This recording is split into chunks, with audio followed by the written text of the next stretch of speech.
Good morning! Well, I actually want to do that a bit louder, but I do understand that some people are just getting out of bed. Hello, my name is Zorzokas, I'm from Teraheart Studios, and today we'll be doing a bit of a speedrun for the game Monster Mop-Up. Let me just adjust something here, because my PC has just woken up as well. Can't blame it. You should be seeing me a bit clearer. So, this is the speedrun live stream for Master Mop-Up for the Games Gathering conference in Kiev. My name is George Zokas. I'll be your host slash YouTuber slash speedrunner slash dev. Yeah, it's been quite a busy day for a Saturday, hasn't it? So, basically, what is Monster Mop-Up? Monster Mop-Up is a cleaning and rescue simulator under construction currently from Teraheart Studios. We're doing our best to bring you the game coming soon. Basically, the story of the game is there are these little cute, wholesome, and quite squishy, to be honest, creatures called the Ragamuffins. The Ragamuffins have been transported or teleported or otherwise... yeah, I don't know their mode of transportation yet. That's for the narrative department to decide. They have come to our world, and our job is to protect them and rescue them and keep their existence a secret from the humans. How do we do that? Firstly, we go to the places that the Ragamuffins are currently are. We rescue them and clean every single piece of evidence left behind. So, we did a live stream for the Games Gathering conference back on Thursday, when the conference just started. We'll be doing something a bit different today. We'll be doing a speedrun. Don't worry about it, it won't be that kind of a speedrun, because I know some of you have seen the videos of people finishing games that take like 40 hours in 30 minutes. So basically the speedrun in Monster Mop-Up is just me trying to not exactly break the game, but yeah, trying to do the shortest amount of time I can and achieve at least a 90% in cleaning ratio of the house. So, let's jump right here. You should be watching, yeah. Alright, so this is the house. The Ragamuffin isn't supposed to be here until later. This is the player's home.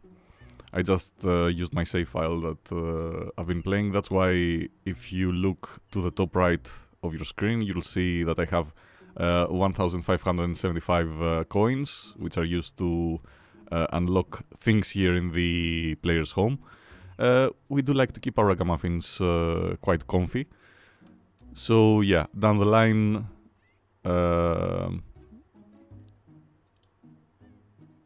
we will be able to use that currency to, let's say, bring the house to life.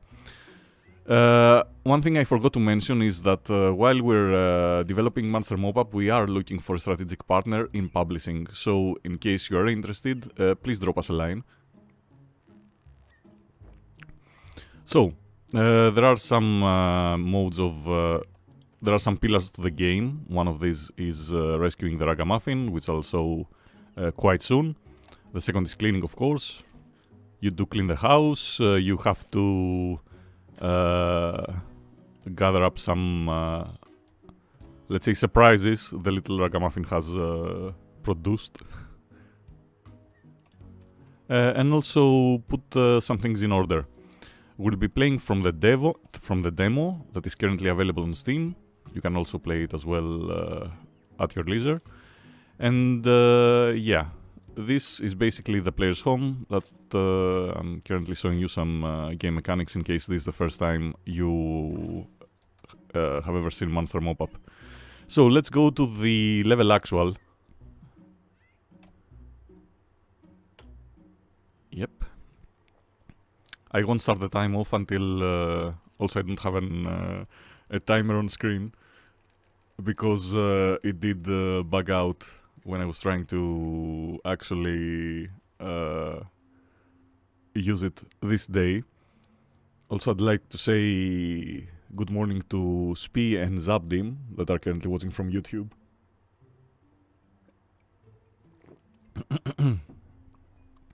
So, this is the house. I'll show you my strategy how to finish it quite fast. When I say quite fast, if I do remember correctly, the playthrough on Thursday took us about an hour. The stream was 1 hour and 5 minutes long. So, yeah. Let's see. Let me use my secondary timer. Okay, I'll start off in 14 seconds. Well, to be frank, this is a disclaimer, by the way. This is a wholesome game. It's not meant to be played the way I'm going to play it right now. I'm just really interested. Yeah, let's go. I've started on the 14th minute mark of the stream. Or at least of my encoder. So basically, as you can see, the house has been quite muddied. And we're gonna do our best to clean it, rescue the Ragamuffin, and the point of the whole experiment is everyone in Terra Hard that has ever played the... Basically, we've all played it. The demo has a totally different strategy. Oops, please don't. Okay, that was an exploding poop. That was the first hurdle of the playthrough. I did manage to not muddy the whole... Wow. Thanks, poop.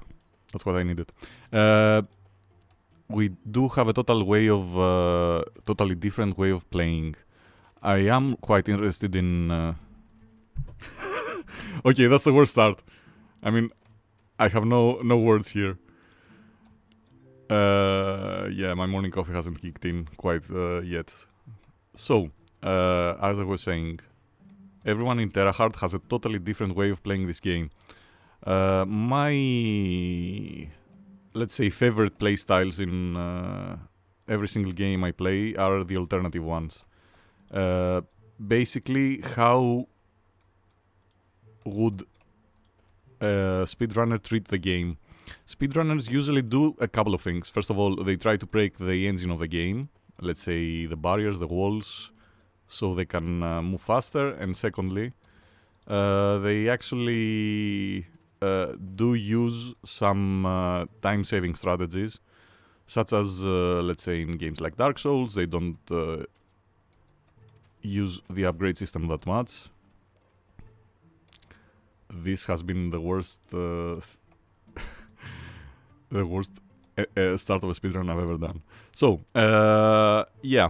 So I'm kind of not worried exactly. I'm kind of intrigued at every game that I can, and especially one in which I'm in the development team.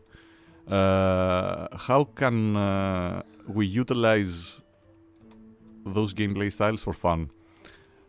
The important thing is that, yeah, this is a single level. You can, let's say, do it faster, and basically that's what I'm trying to do. Trying being the operative word. And yeah, the reason for that is that most speedruns utilize some sort of, I wouldn't say internal, I would say consistent math to find how much, let's say, currency a player requires in every resource. So a certain amount of, let's say, either XP if it's an RPG, or cleanliness in case for monster mop-up, so he can buy all the upgrades, or furnish the home, or anything else. So I was quite curious at how fast could you end this level with about a 90% cleanliness rate, and how would that look, what kind of shortcuts could you take, and after finding out all that, how can you design around it? Disclaimer, I'm not a designer, at least for this project, so yeah. That's for highly skilled players like, no, highly skilled designers like Nicola. Okay, this is gonna end badly, so at least let me save some time by doing the thing I did, and we'll save it later. So this is the Ragamuffin. If I leave the trap there, it usually gets caught. And we're going to continue cleaning up the second floor. Usually it's a good idea to capture the Ragamuffin and then continue, but yeah. So, there are a couple of things that I know from the demo build that don't correspond, let's say, one-to-one to the final product as far as your cleanliness ranking is concerned. The first of all, the first one is books. There are 3 different places where you have to add books, and you get extra points for that. And the second is that I'm not gonna clean any. God damn it! Not gonna clean any furniture, which is a huge time saver, at least for the second floor. I might use it here as well. I'm gonna show you in a bit. So basically, cleaning any furniture takes time. We've already cleaned this room. There was a poop up there, yeah. Man, I do hate when poops... Oh, come on. It wasn't caught. I've tried... I'm sorry. I've tried using the trap at least 10 times in that spot I threw it before re-entering the second floor. And it always got caught.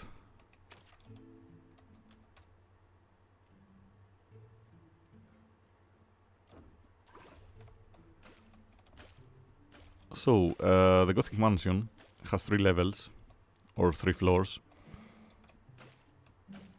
With the second one, the one with the fireplace, being the one that I usually have the most trouble cleaning. My goal today is to finish the demo at, let's say, half the time.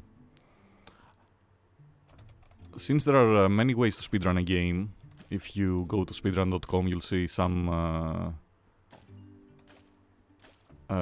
categories like any percent, which means just finishing the game, watching the end credits by any means necessary. The second one is glitchless, without using any glitches or bugs of the game.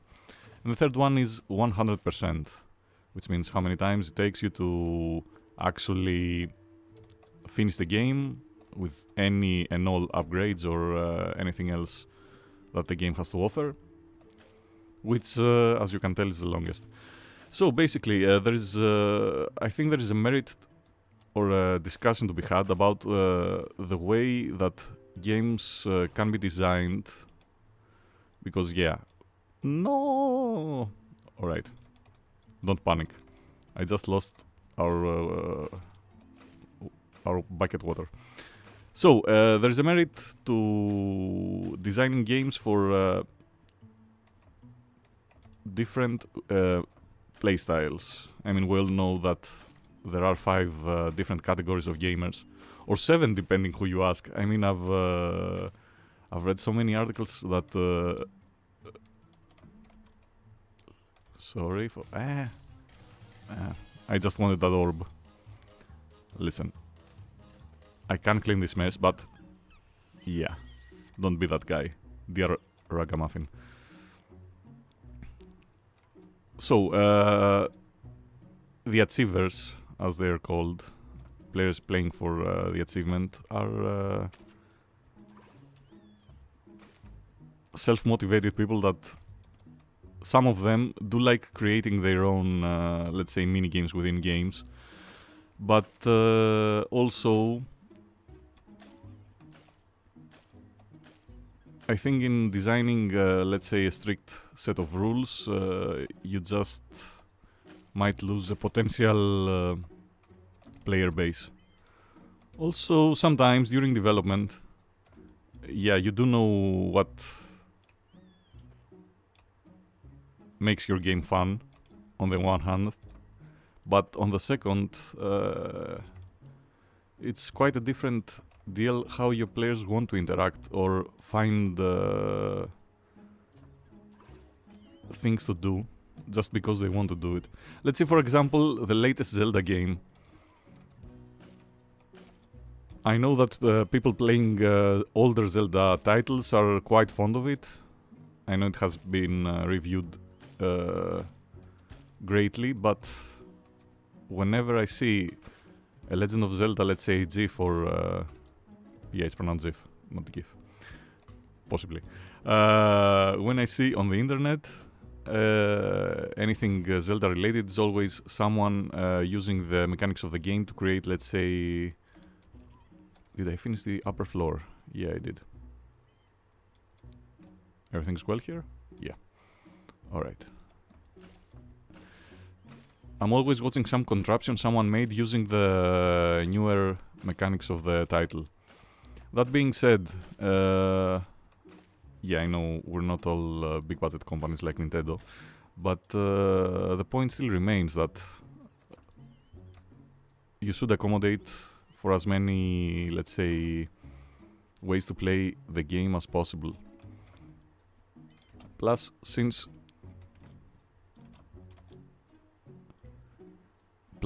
you're already designing the game, sometimes, let's say, a couple of days of coding will get you far. Alright, this is the first floor. How are we doing on time? So 10 minutes for the second floor. It's going great. If I remember correctly, the record in Terahard for faster cleaning of the house is at... my god, I've made a mess here. Is at 24 or 26 minutes, which was done by Gary, our lead artist.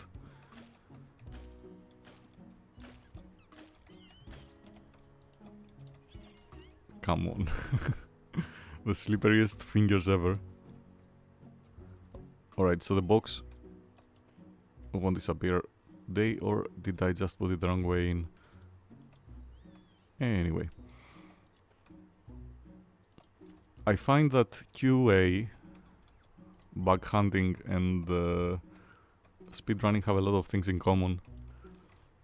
The first thing I did when I opened the first version of Master Mop-Up when I started working for Terahard was use the bucket to try to break out of the level using the walls. This was... yeah, we're not cleaning furniture. In you go.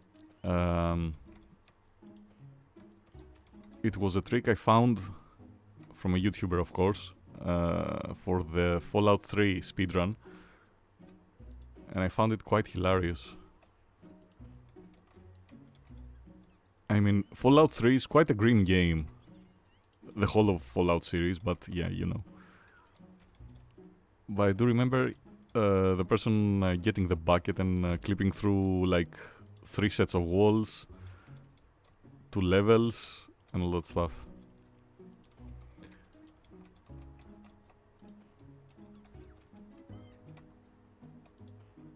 The demo you are currently watching has only 2 of the 4 pillars of the game, as I mentioned, since we can't actually upgrade any of the starting tools. Yeah, and you go to pop.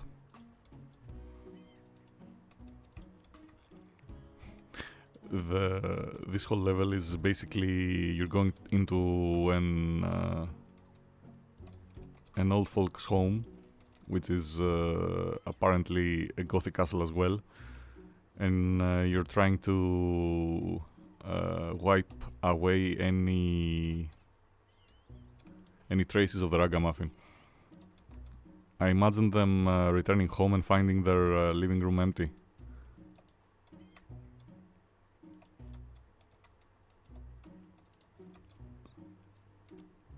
Hello, piano, my old friend.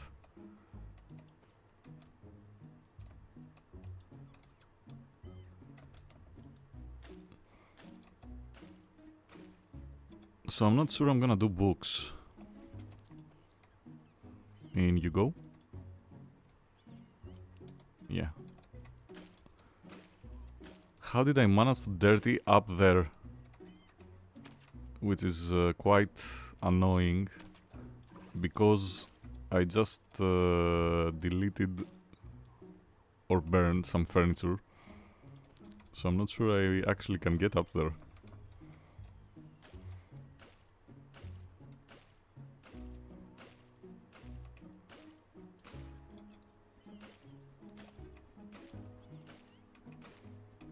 My god. Why do these people have this many furniture?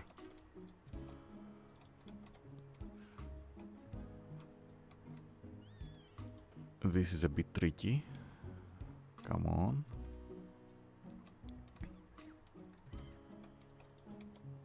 Yes. I'm not sure I should delete these, but yeah, you know.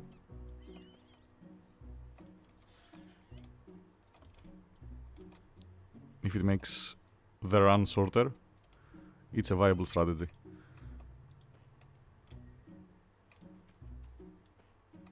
Get in there.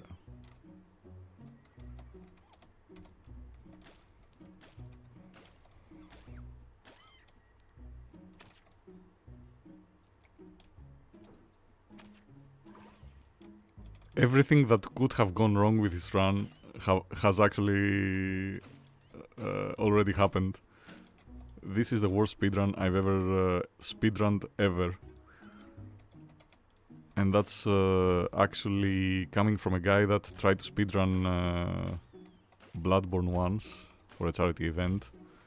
And my guest trolled me so hard that I quit mid speedrun.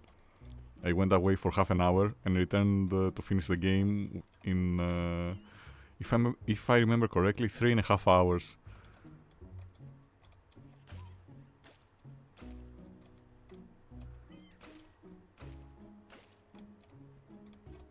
I think we're doing alright here.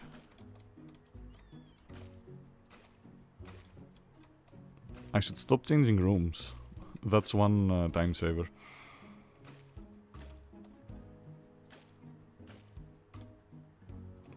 There was this Twitter thread yesterday.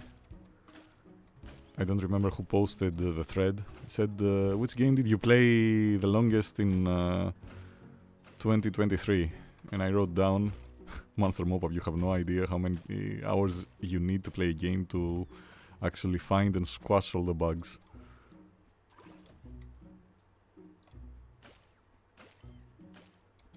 And that creates an interesting issue when you're doing a game. Alright, we're almost done here. You should leave creating your tutorial or starting level to the end of production, because you've learned so much on how to use your tools, on how to create something, let's say, more engaging for the player. Everyone quotes or uses as an example the starting level of Uncharted 3, which was phenomenal for the time being. So when it's time to actually create that level, you have so many ideas and so many ways to implement stuff that you can actually create a decent tutorial that's both informative and at the same time have an emotional impact for the player. But having to do that, you have spent so many times in playtesting everything in the game that you think that some things are easily understood by the player. And that's why you need quite a robust okay, let's do books. I've decided. We're at 19 minutes.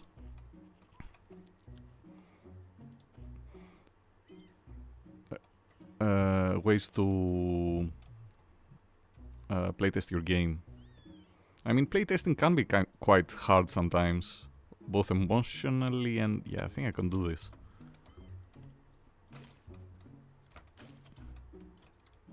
Well, it's better than it was before.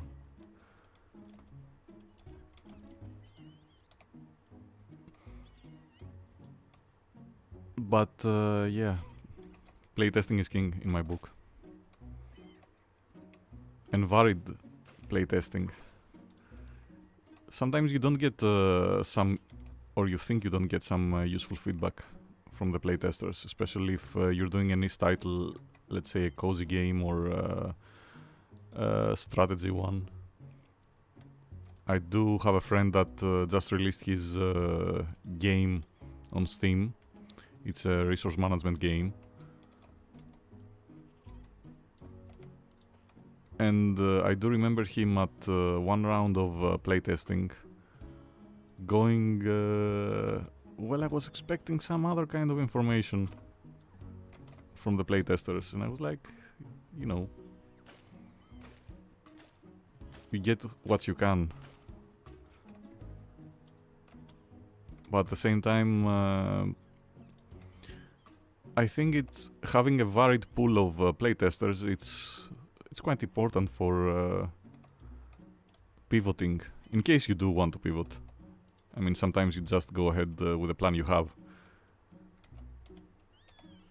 Alright. We're done here.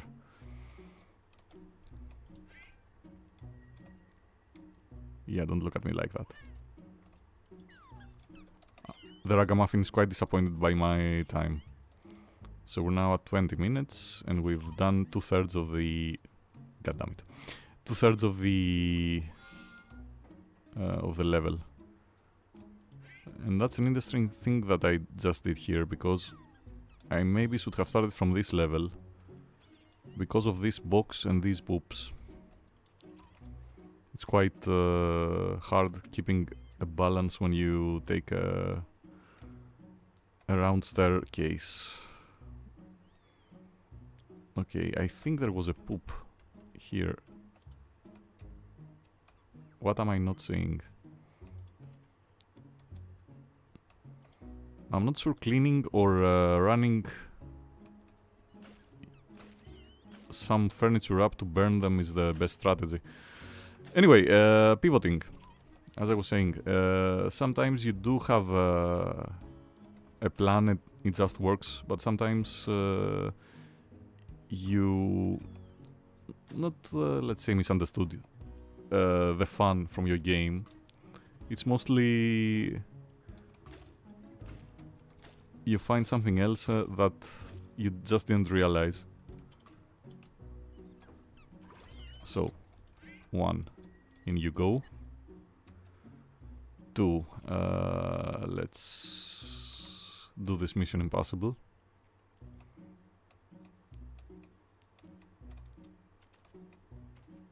I did hear something falling, so yeah. Did I fail it? Yes. Also, where did the poop go? Are you a totally different poop? Or did the poop just run and hide? No idea, regardless. Come on. Yep. Let's burn it together with a box. No! Box, why have you forsaken me?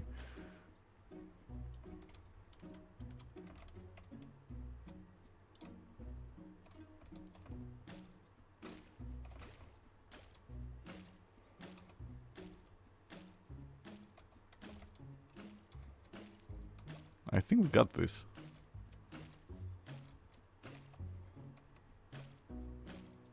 How much time do we have? 23 minutes. I mean, cutting down your time from 1 hour to 30 minutes, it's good enough. At least that's what I'm gonna say on stream, and then turn off the stream and cry in private.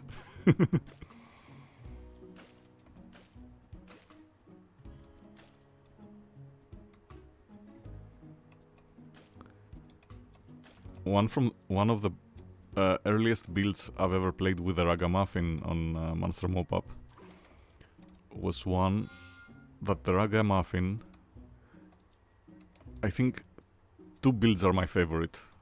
The best one was one that the Ragamuffin started to move in increasingly faster speeds, meaning that if you chased it for long enough, it almost would crash your PC trying to go even faster, reaching the speed of light or something. That was so many months ago. And the second one was one that the Ragamuffin sphere was expanding with its bounce. So basically, if you did leave the Ragamuffin to bounce long enough, firstly it would actually look like a really spiky, let's say, hedgehog kind of thing. And it was quite funny having this dumb smile the Ragamuffin has. So it was like, and its fur reached to the to the outer reaches of the level. It was really funny.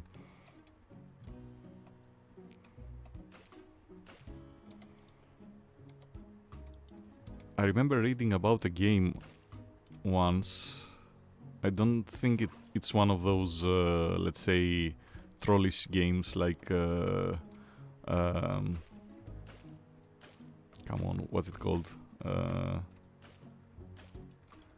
Anyway, it was a game that it started its life cycle as a totally different title, but ended up being a totally different genre just because of a bug that the developers embraced it.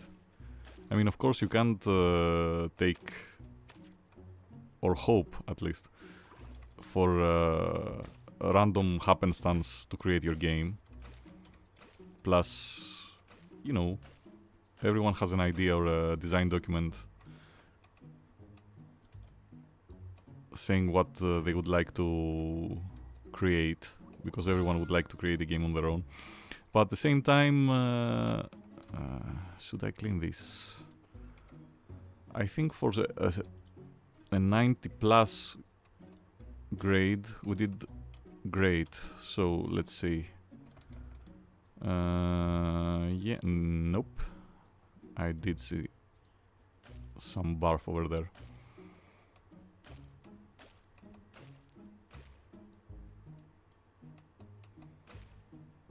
I do enjoy games like Goat Simulator. I do think though that sometimes these kind of titles are once in a lifetime kind of thing. You can't force that sort of success story.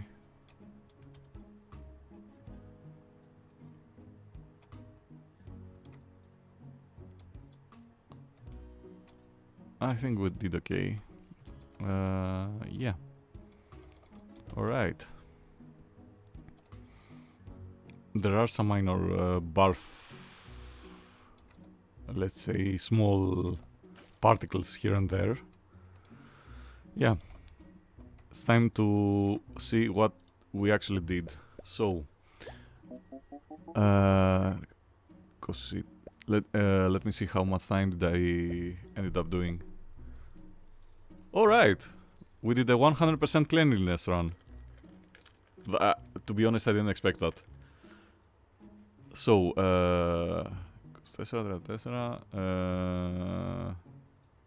that's 28 minutes for a 100% cleanliness run. I really didn't expect that to go this well. Especially when I first touched the box. On Thursday stream, I had the viewer ask how fast I could do just a Ragamuffin rescue run. I think I did it in 18 seconds,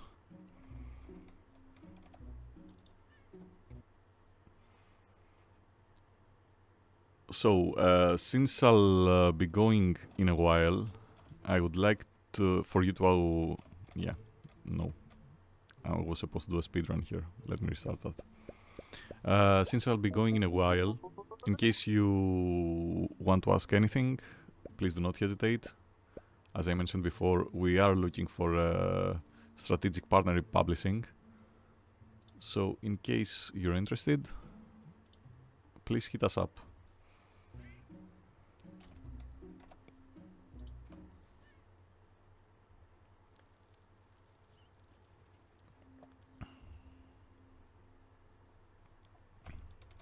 Give me a second, because my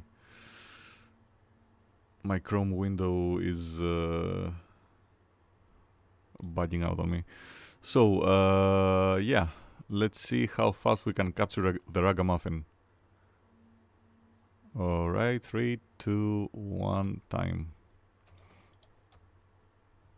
Yeah.